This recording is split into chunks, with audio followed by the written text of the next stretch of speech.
सोना के पिजड़ा पंछी आजाद कौन रहत।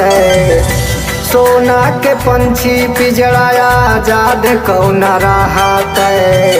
हमारा बिना हमर जान कौन रहत। हमारा बिना हमर जान कौन रहत। सोचल सपनवा मन में आस कौन रहत। सोचल सपनवा मन में आस कौन रहत।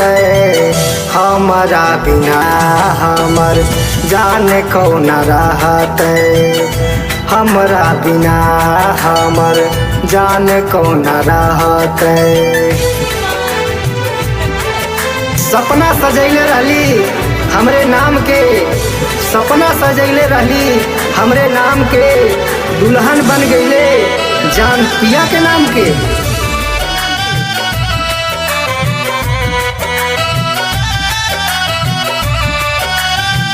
सोचल सपनवा मन में अरमान कौन रहत। सोचल सपनवा मन में अरमान कौन रहत। हमरे बिना हमर दिल खुश जान कौन रहत। सोचल सपनवा मन में आस कौन रहत।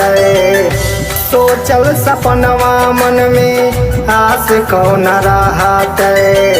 दिल मलकीत परनी शान कौन रहत। हमरे बिना दिल खुश मलकित जान कैसे रहत।